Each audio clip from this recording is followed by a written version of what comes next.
I focus on, and what we try to focus on at the network is closing the wealth gap, Yeah. Yep. and not really just the events, but really how can we get into a room and address this issue. Something that I'm focused on now is a strategy behind trying to get us together to capitalize on the World Cup. Got Yeah, you. 2026. Yeah. Right. Yeah. So, that would be a strategy, like how can we strategically get into a room and capitalize off the billions of dollars that's going to be spent in Yeah. Seattle? Like, Yeah. are we equipped for that? Like, what do you think are some of the barriers that exist? Out here in Seattle specifically, Washington, the cost of doing business is extremely high. Mm-hmm. And because historically, Black people, have almost like a negative wealth, like no wealth, negative, zero, Yeah. less than zero, Yeah. in debt. Mhm. Yeah. So it's hard to capitalize on it. It's hard to pull. It's hard to leverage, Yeah. if you don't have anything. We're starting businesses, bootstrapping, empty pockets, like everything, just everything. Yeah. And once that's gone, we don't have nothing else to fall back on. Yeah. We are really stuck into the nonprofit sector, Mm-hmm. Yeah. and we're not able to create ownership in that. Mm. You can't create ownership if you don't own anything. Ladies and gentlemen, may I have your attention, please? Are you ready? Are you ready?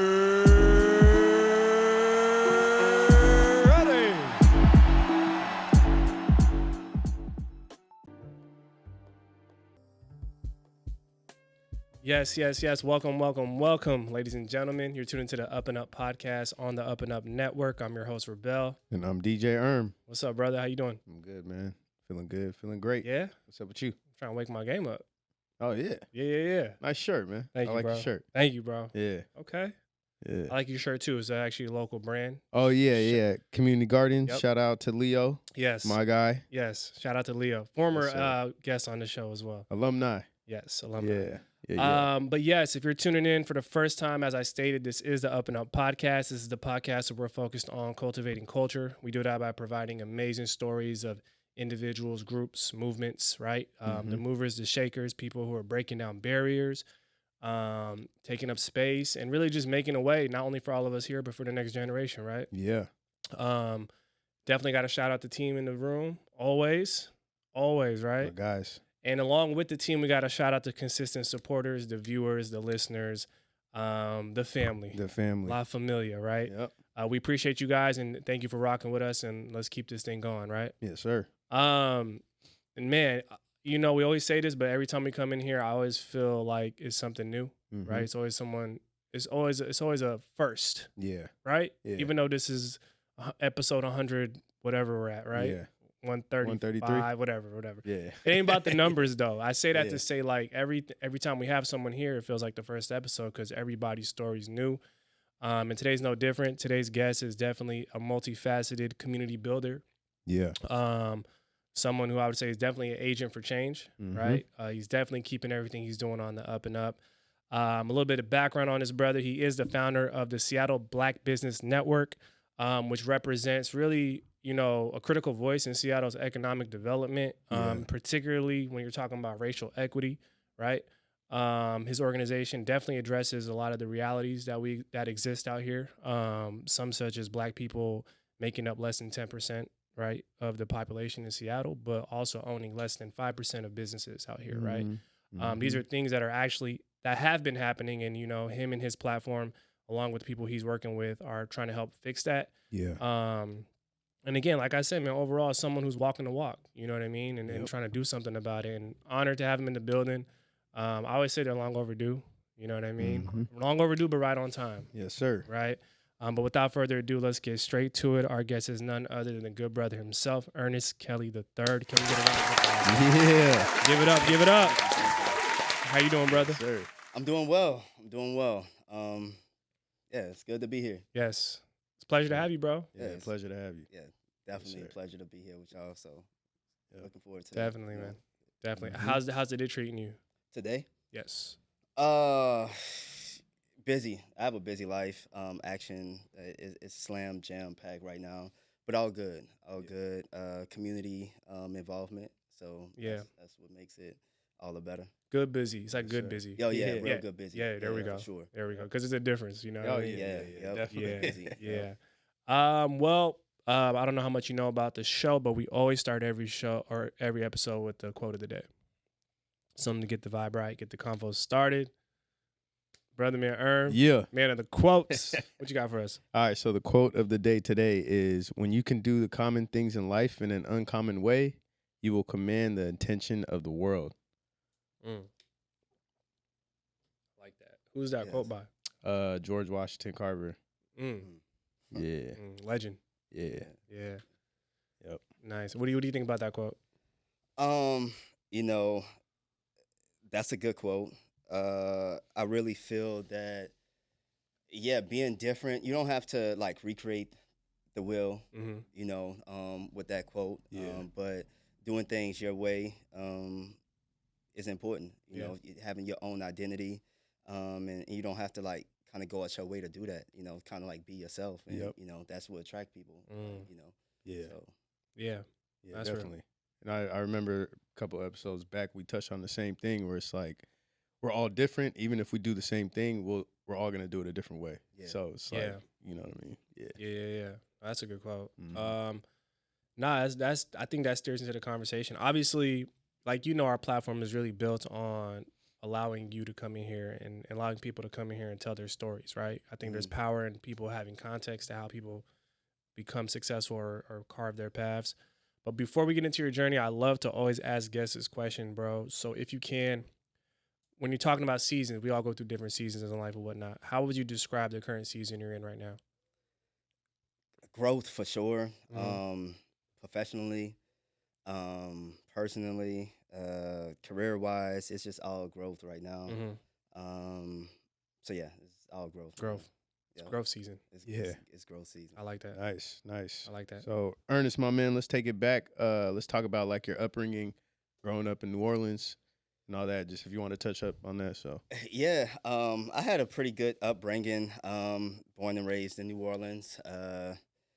Brother and a sister. Well, two sisters and a brother actually. So, high school, played golf, played baseball. So that really playing golf young. I was able to meet Tiger Woods, stuff like that. Oh, Went to wow. Junior Olympics. Played AAU golf. Also, you was like that. Yeah, Oh, that's so dope. so that was Yeah. I grew up real privileged. Mhm. I would say in that aspect, as far as like being in and around like good spaces and good people. Mhm. Yeah. So yeah, from there, good parents, my mother and my father, really supported me in everything I wanted to do. Yeah. My father's a business person. That's really, where I get it from, Mhm. for sure. And my mom just always, believed that I can do things, and I was the best at what I was doing. Yeah. So, Yeah. those things help out like tremendously. You feel me? Like Right. for real. So, yeah. I would say my father is he's I'm accountant. He's into the arts. He has a foundation, a nonprofit, Okay. everything. So he produces a music festival still to this day. Wow. International Arts Music Festival. Wow. So I grew up in everything that I'm doing. So, Yeah. Wow. like from young. Yeah. Born and Yeah. raised into it. So, me personally, just moving to Seattle is, I'm just kind of fulfilling my dream really right now, and being able to do that, by having like something to fall back on. Yeah. I'm Yeah. actually curious, bro, because seeing is that you grew up being exposed to so much, right? That obviously plays a role in what you're doing now. Yeah. Like when you were younger, were you involved in some of the stuff your father was doing business wise? Yeah, for sure. I grew up in an accounting firm Okay. office, like so I grew up in the tax office. Okay. He produced music festivals every summer. Okay. So was always doing street team marketing. Okay. Street promotion. Nice. And things like that. So always in the community, building the community. And once again, he's always was been about the arts, the culture, Mm, and the music from New Orleans, but also Africa as well. yeah. He's like real big on like Africa, like Yeah. huge. Yeah. Nice. Yeah. Yes, sir. That's Yes, amazing. sir. That's just a dope connection, though. You know Yeah, what I mean? sure. For That's real.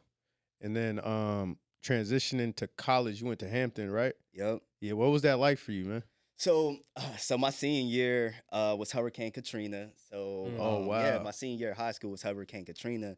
So I actually had to move to Atlanta Mm-hmm. to finish out my high school year, which was good because I was around more of, I would say, more like wealthy black people. Yeah. Like more like black excellence in Right. Atlanta Yeah. type deal. So Mhm. um, from there, went to Hampton University. Hampton was good. I chose to go to Hampton University because it was a HBCU, Mm-hmm. and it was one of the top HBCUs. Yeah. Mhm. So that's what led me to go there. And yeah, that was a great choice. What was your experience like being at a HBCU? Because I feel like I'm assuming it definitely plays a role in kind of even what you're doing now with the Seattle Black Business Network, right? Yeah, so it was a great experience Yeah. for sure. Uh, I, I did it all, Yeah. for real. So I was when I came in as a freshman, I hooked up with a promotions team, so I was throwing parties as a freshman. Okay. Oh, nice. Then my sophomore year, I crossed Kappa Alpha Psi. Okay. So I joined the frat my sophomore year, and kind of once you kind of throwing parties in the frat, Yeah, you know yeah, yeah. what I'm saying? You Like, what active. could go wrong? Yep. You active. You know what I'm saying? So I had a real good experience. Graduated with my accounting degree at Hampton, but yeah, it was love. Yeah. Because I asked that because I feel like HBCUs definitely, you hear about how they're not getting enough support and whatnot, Yeah. but I do feel like they hold a lot of value. hmm And that's why I feel like those who have went to HBCUs can speak to like, yo, this is why we need more of this. Yeah. You know what I mean? So yeah, I mean, and another thing is it's a saying that like black people who go to HBCUs or people go to HBCUs, they trend to become business owners, Mm. and black people go to PWIs, they uh, trend to like be executives, like run like Mhm. corporations. Got it. Mm. So that would be like the two difference I Yeah. would say between like a HBCU and a PWI. Like Yeah. HBCUs, you like you're trying to be on boss, everything like that. Yeah. Yeah. I would say a PWI, you like trying to like do the corporate, Got you. like run. That's the it. corporate, That's a an big- interesting connection. That Yeah. a is. big, Yeah. kind of corporation and stuff like that. Yeah. So, yeah. So Yeah, because I think like I mean speaking for us, we went to Wazoo, which is Yeah. a PWI. Yeah. So yeah, like yeah. just the environment alone is totally different, Mhm. right? I Definitely. mean to go around like we had each other, like the black community out there had each other, but it wasn't like the norm. You know what I mean? Versus HBCU where you just walk around prideful and like Yeah. yo, this is normal. You know what I Right. mean? So that's a real connection though for real. Yeah. So transitioning out of Hampton, what was like your next move, your mentality? So, I was kind of set up. My father owns an accounting firm, so Mhm. I graduated with accounting. So I Yeah. just kind of went to work for him. Mhm. So straight out of college, I worked for him for a couple years, and then me and my friends we got into ticket reselling. And this was what 2013, Mm-hmm. around that time. Yeah. So yeah, 2013 we got into ticket reselling on StubHub, Ticketmaster, and everything like that. Mhm. Yeah. Did very very well, like crazy, stupid well. So I'm Yeah. trying to figure out like what we're gonna do with our gains, with our profit. Mhm. So Mhm. I was like, hey, as the accountant in me, it's like, hey, look, we need to put this, invest in something. So I Yeah. talked to my homie. We wound up starting a mobile billboard company. Mm. So are y'all familiar with the mobile billboard trucks? Yeah. Yep. Yep. So yeah, I Yep. started a company, me and a business partner, called Big Easy Billboards Okay. down in New Orleans. Mhm. This was in 2016. Okay. 2016, that went pretty well. Was kind of needed, Yeah. and we figured we kind of not kill two birds with one stone. We can advertise our own, promote like our own ticketing business, Yep. and then advertise for other people. Right. Yep. So it worked out, pretty good.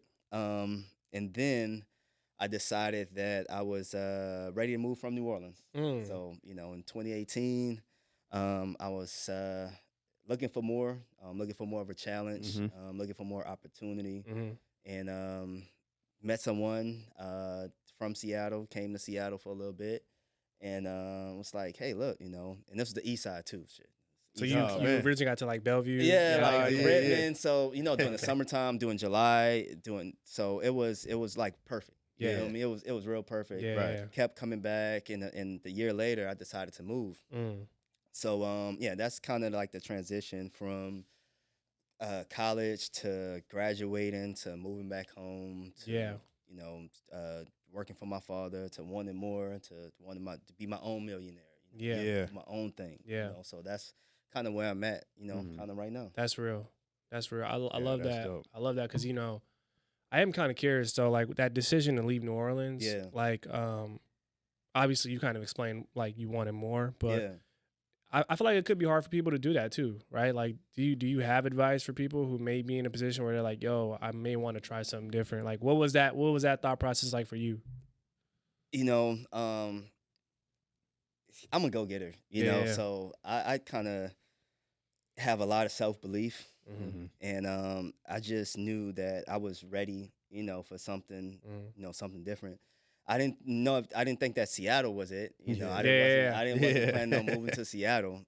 So the places I had in mind was Miami at the time. You know, I was 29 at the time, so it's like Miami. I love Miami. I spent some time in Atlanta, but didn't want to go to Atlanta because I was like, hey, I'm just gonna like party. There's too Yeah. much of that. Yeah, You yeah. know, so that's why I was like Miami. But hey, you know, God, like they're here, Seattle. Yeah. And on top of that, another reason why I came to Seattle because I was doing advertising. Mm. So one of our biggest clients at the time was Metro PCS, which is owned by T-Mobile, Got it. right? So that was our biggest client. So yeah. I was like, hey, if I can get contracts in New Orleans, I can get them contracts here. Yeah. Right. In addition to having a number of other Fortune 500 companies, you know, the top Yeah. companies, Amazon, Boeing, Yeah. Microsoft, Yeah. specifically Amazon and Microsoft, the top advertisers in the world. Yeah. Yeah. They spend billions, you know. Yeah. So I'm like, if I can make it in New Orleans, I can make it here. That makes sense. Yeah. That makes sense. Wow, man, that's dope. So, my bad, excuse me. How did you like adapt to Seattle when you first got here? Uh, Yeah, be honest. Be honest too, bro. I still haven't adapted, by the way. So, But COVID don't count, so it's all right. you're right. Yeah. COVID did take some good solid years away. Right. And it changed the landscape a little bit. So I moved here officially in 2018. And man, my first job here I was working as a night auditor for the Holiday Inn Express. That was my first job in Seattle Center. So Okay. right Okay. on Denny. Yep. Okay. Real active. I think it's a Residence by Marriott now. Yep. Oh, yeah. Yeah. But it was a Holiday Inn Express. That was my first job, and I liked that job. It was a night job. It really gave me opportunity to see what Seattle was like. You know, especially at night. Yeah. You know, Yeah. so that was okay. Then driving for Lyft, it was just hard to get a job for real when I Yeah. came here. So that was one thing. It was just hard to get a job. So I was like, man, you know, I'm gonna start the Seattle Black businesses. Didn't Yep. start the network at 1st Mhm. but started Seattle Black businesses to promote the Black businesses, and it was gonna lead me to start my own promotional company, Got you. similar to what I did in New Orleans. Got you. So for everything, it's just always been like business. Like I'm here for a reason. Yeah. You know, Yeah. so you know that's kind of how I view it. Yeah. But yeah, I have met some good people along the way. Yeah. So you know that helps, right? Yeah. Well, yeah, definitely. I say that because it's like, and that's a great question too, because I feel like I think what you've done, like a lot of people have done who've moved here from other places, is you found a way to like add to what isn't here. Mm-hmm. You know what I mean? Yeah. I mean, we grew up here and we were like, okay, let's add to where we grew up. But the point I'm making is like some people are like looking at how can I add value here Mm-hmm. wherever I'm at, and I Yeah. feel like that's kind of what you did, even when you didn't have it all figured out starting Yeah. out. But I am curious, like, in terms of like the beginning of trying to start the Seattle Black Business Network, right? Mm-hmm. Did it stem from not knowing where the Black businesses were? I'm assuming, right? So Malcolm X is my inspiration. Mm. Like, so Yeah, good to yeah, see yeah, him, yeah, right there, right on, there. on the wall. And he really did inspire me to um, take a deeper look in myself at self, figuring out like kind of where you're coming from, Yeah. the history, where you're going, and just kind of helping your people, right? Yeah, yeah. So I was always big on business. It wasn't before I got to Seattle. Wasn't just black businesses. I'm black. It wasn't just I'm from New Orleans. Everybody's kind of Yeah. doing well. It's not like a I'm black type Yeah, thing. Yeah, business is yeah. business. Yeah, out business there. is business down Yeah, there, like yeah, just straight up. Yeah. But when I came here, I just saw how, how black people just needed it the most, and that's just really just how I got started. And so Malcolm X is really the inspiration. Once I read the autobiography of Malcolm X, it just gave me man, Yeah. turned it on. Yeah. So it's been going and going. Since then, the community helps to keep it going. Yeah. If it was just up to me, I probably wouldn't have kept it going. Yeah. So it's really for the community, and the community keeps it going. Real talk. Yeah. That's real. Yeah. What also kind of want to ask, like, did the fact that you were like from New Orleans kind of help you talk to like black people out here and make a connection? Because we always hear about like Southern hospitality and everything like that. So I'm just curious, like, did that kind of have an influence in you trying to bring everybody together? No, not really. The number one influence, it was probably because I was just fresh into advertising. And I was advertising sales. Gotcha, So I was talking to Yeah. business. So I was just used of it, So just knowing what to do, knowing how to talk to business people, knowing what they look for, Yeah. and then I have an accounting background as well. Mhm. I grew up like kind of born and raised as just almost like a business consultant advisor. Gotcha. Yeah. So Yeah. it's just natural. It's just a Yeah. natural thing. Yeah. For real. So for those listening and watching right now who may not be familiar with what the Seattle Black Business Network actually is, like how would you describe it for them? Obviously we talked about how you built it up, but like at this point now, how would you describe it? Yeah. This point, I would describe the network as a community of business owners and entrepreneurs that coming together, pulling in resources, and looking to level up and just connect. Yeah. That's just kind of as simple as I can, keep it. Really, Yeah. that's what it is. Yeah. That's Yeah. real. So I guess what are like some of the strategies would you say kind of like helped you get people together and kind of network and throw like networking events? Let me the strategies. What some of the strategies? Let's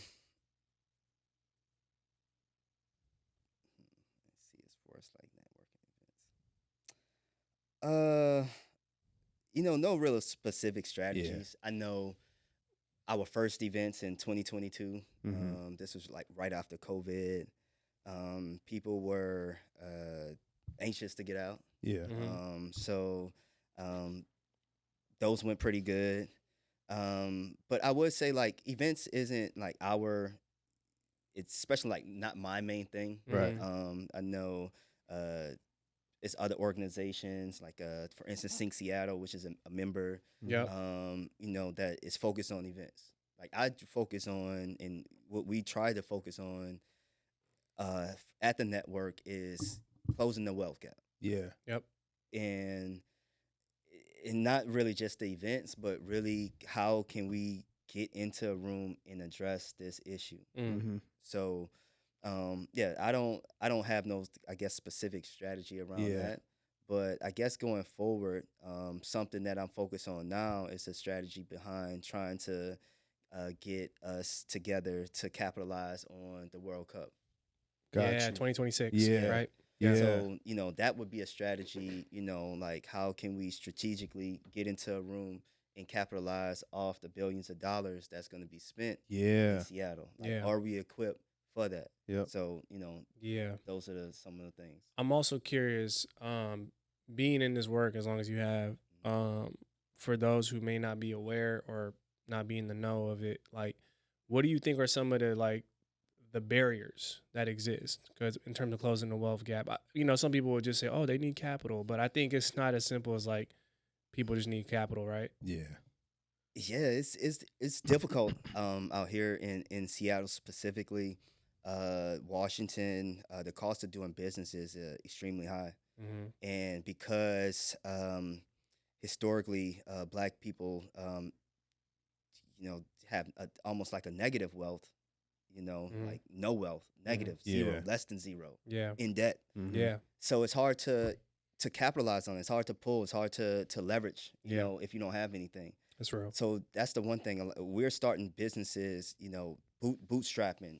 Empty pockets, like Mhm. everything, just everything. Yeah. And once that's gone, we don't have nothing else to fall back on. Yeah. Nothing. So that is once. It's the biggest thing that I've noticed here is that Mhm. just really don't have anything to leverage. Yeah. Zero. The other thing is we are really stuck into the nonprofit sector Mhm. Yeah. and we're not able to create ownership in that. Mm. You can't create ownership if you don't own anything. Yeah. Right. So nonprofits don't own nothing. Yeah. Yeah. So that's the thing. There is some nice, good and well endowed, well funded nonprofits out here Mhm. that black people are working for, making good monies, Yeah. but there's no ownership in that. Yeah. Right. So that's the one thing. Even like the properties are owned by nonprofits. Yeah. Yeah. Nobody owns the You're nonprofits. right. Yeah. Yeah. Yeah. Yeah. So you're that right. is really where I would say like a lot of like the wealth for black folks is. Got you. Mhm. Yeah, that's actually a good point because it makes me wonder, like, do you from your perspective, like, do you also feel like there has to be an emphasis on a certain type of business model that people are trending towards, right? Because I think I see it from a standpoint of also like we need resources, Mhm. right? We need support, Mhm. but you also you gotta have a good business too. Yeah. You know what I mean? Like I think it's a weird line. Do you know what I mean? Yeah, so we really have to just find the industries out here that are sustainable, like Yeah, long that's term. I guess that's what I'm saying. Like Right. kind of being more exposed to like what exists, the Yeah. opportunities. You know what I Yeah, mean? the opportunities that's out here that that's sustainable. The $5 million, the $10 million, $20 million Yeah. revenue businesses. Mhm. How do we get to those businesses? Yeah. Right. Um, figuring that out is it's been a challenge. Yeah. It's been a challenge. Yeah. So I don't know. But I think what you are doing is, again, all we can do is try to provide people as much support and Yep. resources and Mhm. exposure. Hmm. But the work got to get done either way. You know what I Yeah, mean? that's And I right. think the hardest part is not being. There's a lot of information barriers. I can speak for myself. There's a lot of things I wish I would have known years ago that could have accelerated the growth of even our platform, Hmm. but I just didn't know the information. For sure. Right? So we're really good at getting our hands dirty and working. But a lot of times, we can work smarter if we just have more access to information and resources and stuff of that nature. Yeah, for sure. You know? Right now, this is the information age. That's what Yep. you say, the Mhm. information age. Yep. So Yeah. spreading information is real important right now. Yeah. And this is the information that our parents didn't have. Yeah. They didn't have all of these books to read, the Right. internet, and Yeah. all the AI stuff. They didn't have all Yeah. that. Yeah. So it's time for us to definitely get to it, get with it. It's the great wealth transfer as well. Mhm. So a lot of wealth is being transferred right now, Mhm. Yeah. which means that they're going to need money managers, and wealth managers, wealth advisors. Right. And that's what's lacking. That's it's severely in the financial industry, and black folks is severely underrepresented now. Mm. So I can bankers, underwriters, financial advisors. Mm. These are all things that now Yeah. that black people can get into Yeah. and able to create wealth, get Yeah. good jobs, and get Mhm. paid very, very well. Right. Yeah. So but again, it all goes back to sharing that knowledge and that Yeah. information. And it's Yeah. important too because the representation is needed because we already have a hard distrust with these institutions, Mm-hmm. especially when people don't look like us are the ones that are working with us. Yep. You know what I mean? So there's a lot of layers to it, is what I'm saying. A lot of Yeah. layers, a Yeah, lot of yeah, yeah. layers, and they like to keep it that way. So, Mhm. Understanding how to kind of peel those layers back Yeah. is what, it's why I'm here. Yeah. No, I Yeah. love that, man. Yeah, yeah, definitely. I feel like there's like a sense of urgency right now where it's like we can't miss the wave, you know? For sure, Yeah. can't miss the wave. Amazon came in, that was the first wave. Yeah. That wave is kind of dying down. The next wave is the AI. Yeah, especially here. exactly. Between tech and finance, Yeah. you can figure it out, I guess. Yeah. You know what I'm saying? Yeah. Yeah, Yeah. I feel you. But I do think it's important I think what you guys are doing is powerful because, again, it is bringing people together, right? Yeah. And sometimes it ain't even so much, hey, we have to work together. It's just, yo, let's just know we all exist together. For sure. You know what I Mhm. mean? Yeah. It's important. And I'm big on seeing is believing. Mm. So that's very important. Yeah. Yeah. If you can't see it, Yeah. it's hard to believe It's hard, it. Yeah. man. It's You're right. very. It's hard. So You're right. for me, I grew up seeing it. Like Yeah. I grew up seeing my father be a millionaire. Yeah. You feel what I'm saying? Yeah. So Yeah. seeing him accomplish his goals, his everything he kind of put, kind of work towards. Yeah. I saw Yeah. that. So for me, it's like, okay, you put in the work, it's gonna happen. Yeah. For real. Yeah.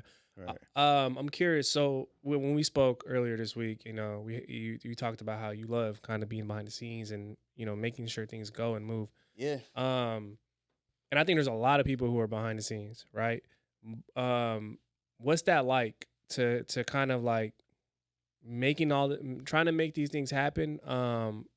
Because I think there's a lot of people who feel like they have to be in front of the camera, or they have to do these type of things to like get some motion or traction in the things that they want to do. But do you have advice for like folks who may not want to be so visible, but still want to make moves?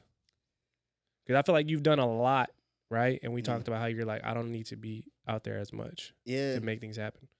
So it's just my personality. Yeah, I'm yeah. more of an introverted person. Mm-hmm. But I'm a Libra at the same time. Okay. So that's actually my personal brand. My personal brand is introverted Libra. Oh, yeah. So yeah, some people are more extroverted. Mhm. But me, I'm more introverted. So I like to think. I Yeah. don't like to do a lot of talking. I Yeah. like to kind of think and kind of learn. Yeah. So that kind of just Yeah. naturally keeps me behind the scenes. Yeah. But to connect a lot of people, you gotta, Yeah, I love it. Yeah. I guess once again, just born doing it, for so long. Yeah. It's just natural, man. Yeah, it's that's not. fine. It's natural. Yeah. And it's intentional too. Yo, very, Yeah. very Like you intentional. ain't finna just go up to anybody and just Yeah. talk the air off. It's like, nah, No. I'm here for a reason. Right. And at the same time, you observe a lot. Yeah, You know what I yeah, mean? yeah. So you kind of be like, okay, I think that might, you kind of like start putting stuff Yeah. together with kind of being quiet, Yeah. So That's important. yeah. I also want to ask you, man, what's, I guess, your definition of an entrepreneur? Kind of going back to the quote, like everybody got different definitions and ways they kind of like navigate entrepreneurship. Yeah. So kind of like, what's your, An entrepreneur is anybody who can make money on their own. That you're an entrepreneur. yeah. So that's simple. Yeah. If you can figure out a way to make money on your own, you're an entrepreneur. Yeah. How successful you are as an entrepreneur, Yeah. that's a different story. Yeah. So but Okay. That's real. I'm also curious, Ernest, like what kind of balances you out, right? We just talked about how busy you are and whatnot. Like what kind of, I always love asking people this question, bro, because we have people who come up here and it's like, yo, they're committed to the craft, they're disciplined, they're determined, but we're all human. So it's like, Yeah. what balances you out? What's like your self-care? Like, how do you do that? Because I think that's also important, right? So I'm really trying to figure that out. For the past like 6 months, I took on this new position, new role. But before that, I was a full-time entrepreneur, so I had a lot of flexibility. So that's pretty much did whatever I wanted to do. So that's that. But now it's working full time, 5 days a week in the office. Yeah. Also got a son. who I didn't mention yet, but he's turning 4 next month. Okay. So yeah, it's real busy, man. Yeah, It's, it's it's wake balance. up, you gotta kind of, get him ready for school, come home, play with him, get him ready for, night. So really don't have much time really. Like, couple out like 1-2 hours before you go to sleep, maybe wake up and do it again. So right now it's just a grind. I tell you, it's a grind time, growth for me. Yeah. I, travel would be one thing, Okay. like, but travel, golf. But yeah, I guess I don't really have no kind of no balance. it's- I'm imbalanced right now. Hey, no, I love I feel asking you. that question because there's no right or wrong answer. It's Yeah, literally- I'm everybody's definitely different, imbalanced. and I love bringing it up because I think it is something to always think about. You know Yeah, what I mean? Because So we one- work hard, bro. It's like we gotta Right. balance that out. Yeah. for sure. So one thing is, this is why I moved to Seattle. I didn't move to Seattle to start the network. I moved to Seattle for my career. Mm-hmm. So right now, for the past 6 months, I've been in my career doing what I came out here to do. So I'm all locked in on that. Yep. Yeah. I had Yeah. years of living in Seattle, Yeah. trying to get these type of positions, having all of the free time that I Mhm. wanted to, Mm-hmm. working for my father, picking up different contract stuff. But Yeah. right now, I'm soaking up so much that I'm learning so much right now. Yeah. that, Right. hey, man, I'll figure the rest out later. Yeah. Yeah, that's real. Yeah, Yeah. definitely. I also kind of wanted to touch on, and so we spoke about how AI and everything is like pretty much coming into play in our world right now. So like, how important would you say like word of mouth marketing still is? You know what I mean? Oh, and word of mouth is big. Yeah. Huge. Yeah. Huge. That's what the network is big on. Word Yeah. of mouth, Exactly. referrals. Yeah. Yeah, countless. That's how I do business, by tapping into my network. Right. Like, that's just what it is. Right. Right. So very, very important. Everybody can put a marketing plan together or some type of marketing stuff, and make it seem like, again, with the AI, make it Yeah. seem like it's better than what it is. Mm-hmm. But nothing beats that solid. Like, no, they good. Yeah. That's it. You got to translate to the real world. Yep. That's one thing I always say, bro. That's real. Because as much as Yeah. going on the virtual, digital side of things, it's like, bro, is that converting though? Yeah. Right. And that's Right. why I think even what you're doing with the network is so important, because these are real life connections. Exactly. People who have real Exactly. tangible things happening. Something like I always say it, bro. Like, some of the people we've had on our show is like, they're making so many ripples and so much impact, Yeah. but they have no real big presence on digital or virtual. For sure. Yeah. Mhm. But what really matters? You see what I'm saying? Yeah. So I think we live in a world where it's like they're both important Mhm. for different reasons. Yeah. You know? Yeah, you gotta Yeah. know how to use them both. Yeah. But not like get caught up into internet stuff and Yeah. social Right. media stuff and all that Yeah. type of stuff, because that's not the real world. Like you Mhm. said, Yeah. you gotta be in the real world. So yeah, that's key. So and again, I started my own promotion company out here, Proud Promotion, the Taxi Toppers, with Yep. Taxi Top billboards. Yeah. That didn't it was just the wrong time for that. Obviously the digital, they're not here yet. They're in Vegas. You can see them in LA. You can see them in Phoenix. Mhm. Why aren't they here in Seattle? Mm-hmm. So that is something that eventually I would want to get back to. I do a lot of promotion, and that's an industry that's not here yet. Mm-hmm. Again, advertising is a $1 billion industry. Yeah. With the top advertisers in the world here.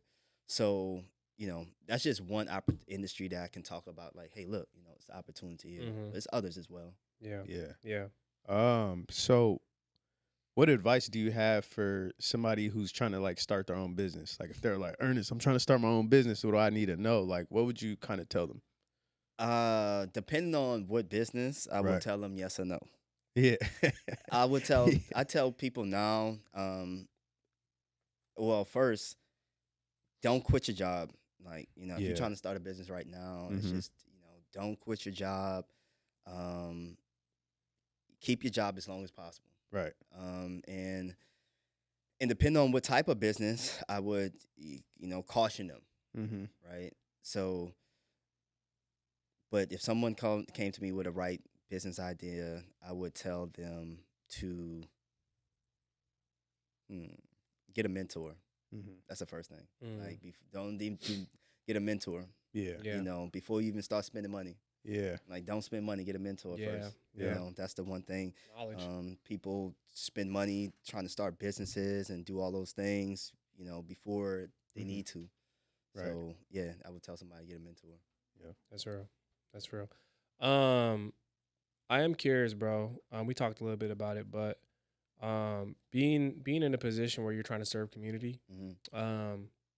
I always say it's like a thankless job. But at the end of the day, it ain't about being thanked for it. It's about doing it for the right reasons. Mm-hmm. But do you have like a message or advice to someone out there who may want to serve their community, but feel like I don't really have what I need, or I don't have the support I need, or I don't have the resources I need? Because I feel like we need more people to serve. Yeah. We need more people to contribute. Because there's people who see what you do and it's like, damn, I would do it this way. Mm-hmm. Then go do it. Mm-hmm. But something's holding those people back. But like, what do you have advice for that? Build it and they will come. You know, Mm. that's the saying. Yeah. I like that. That's this is what it is. Build and they will come if you stay with it, stay consistent. All of the almost like the cliche stuff that you kind of see. Yeah. It's real though. Yeah. You know, being focused, being determined, having strong faith. That's one thing. Mhm. Strong faith, believe in Yeah. God that Yeah. you know he got your back. And once you start kind of like accomplishing your goals, you know, like consistently, Yeah. like knocking them off, Yeah. and you're just gonna be on the road. Right. Yeah. Like no matter, you know, if it takes you longer than what you think it's going to take you, Yeah. you still can get there. Yeah. Yeah. I think it kind of doesn't even have a time limit. You know, you No, just got to it- stay. It's like balancing like the urgency and the patience at the same time, Yeah. you know? Mhm. And it's like serving. Yeah, So if you're serving, then you're doing your job. Right. for sure. You may not do it at the scale you want to out the gate, Mhm. but then the intention is to serve. For sure. Yeah, definitely. So I got like a two-sided question. So the first one is, how important are like partnerships as a like business owner? Yeah. And then also as a business owner, how important is it to have like a solid team like around you? So both are huge. Yeah. Both are huge. You know, definitely need a team. You need a team to go far. Yeah. Because you can't do everything by yourself. Yeah. At some point, you are going to need to, you know, delegate some tasks, have other people do some stuff for you. It's about trust. Trust is big, and that's the one thing that kind of holds us back from more partnerships and like, you know, bigger teams. So shout Yeah. out to y'all. Y'all got a great team though. Oh, Like, yeah. Appreciate it. Solid, Appreciate it. Solid. Yeah. Yep. Yeah, Solid. man. Well, first of all, bro, I just want to thank you for showing up and just spending time with us. Number one. Number two, I did want to ask you this as well, as we're kind of wrapping things up. But when you look back at your, kind of your younger self, right? Young Ernest, right? Mhm. Hanging out with Tiger Woods, you know what I'm saying? Yeah. All that. Yeah.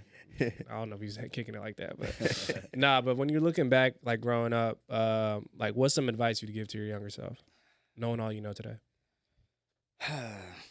I would say advice I would give to my younger self.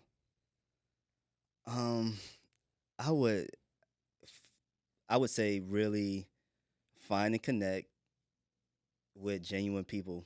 More, you know, Yeah. really, because when you get older, you don't need a lot of friends, and you know, you don't need many, like one or two. You might only have like one or two, you know, handful of people that you can rock with the rest of your life. Right. But those people that you meet when you're younger, like, you know, in elementary school, in high school, in college, like that's pretty much it. Like I'm still cool with the people I went to elementary school with. You know, those are like my best friends. That's Right. fire. You know, That's so dope.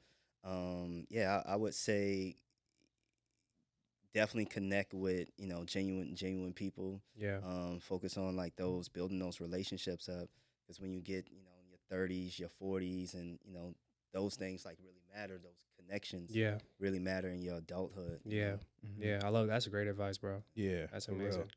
I also want to ask, like, what can people expect being a part of the Seattle Black Business Network? They can expect realness. They can expect someone that's always going to be there, Mm-hmm. and not just me personally, others as well. That's one thing I am trying to transition out of the, like the leading the network role, Yeah. and finding someone else to lead it into its next chapter. Mhm. I've been working on that for quite some time now. Okay. So yeah, I'm busy, man, with a lot of different things. So the network is for the community. Yeah. Right. And I would really, want someone from Seattle or to step up and kind of take it to its next level. Got you. Gotcha. Got you. But that is in the works. That's Right. amazing. Yeah. That's amazing to see like where it started to where now it's something that can be carried, Yeah. you know? Yeah. For real. Well, before we get you out of here, bro, we ask every guest this question. So I'll leave you with this. What's one word to describe what keeps you on the up and up and why? I would say, what's one word that keeps me on the up and up? Performance. I like that. Why performance? I'm big on performance. I'm big, like every day, you got to wake up and perform. Performance is big. Your equipment, your clothing, just your car, everything just got to perform Right. for you to be successful. Yeah. Yeah. And performing at your best is what I'm big on, showing up and performing at your best. So performance. Yeah. I love that, bro. That might have been the first time we got I performance. think that is the as first a one performance. word. Yeah. Yeah. Yeah. That's dope. Nah, I echo that, bro. That's Yeah. real. Well, man, Ernest, first of all, bro, thank you for being here. As I said, Yeah. We Thank y'all appreciate for you. having me. Yeah. This is amazing, man. Salute to everything you're doing, bro. Yeah, like, bro. It's amazing, Nah, man. because I ran into him at the Pioneer Square Creative Mixer. He's like, bro, I'm gonna get on your show. I was like, all right. He said it. That was Yeah. non-verbal contract or whatever, a verbal contract, whatever. Yeah. But no, I'm glad we were able to do this because Sure, for us, definitely. bro, we take pride in this and Yeah. we look forward to Yeah. like being able to sit down with people because we've been knowing about all the work you've been doing. So I'm just glad we were able to get this done. Yeah. But also, man, yeah, we wish you much success moving forward Same. with All everything you success. got going on. You got support with us here at the Up and Up always. Always, man. With that, well, go ahead. What you got? My bad. Before we wrap this up, can you tell people how to like tap in with you and where to find you? Yes. Yeah, Where can they so connect? business wise, can find me at seattle.black.businesses on IG. Email ernest@seattleblackbusinesses.com. Personally, my Instagram is introverted Libra _, and my personal email is ernest@klmediamachine.com. There you go. Y'all heard him. Yes, Go sir. tap in. Yep. Don't be shy. Don't be Yeah. shy. But no, like I said, man, we wish you much success moving forward with everything you got Yeah. going on. You got support Definitely. with us here at the Up and Up. And now I think it's safe to say Ernest Kelly III and the Seattle Black Business Network are officially members of the Up and Up. Yeah. Give it up. Baby. Give it up. Yes, sir. Thank y'all. To continue supporting the podcast and the entire Up and Up movement, be sure to rate, review, like, and subscribe. As well as follow us at _ the Up and Up on all social media platforms to stay connected with everything the Up and Up has coming your way. Thanks for listening, and until the next one. Keep it on the Up and Up.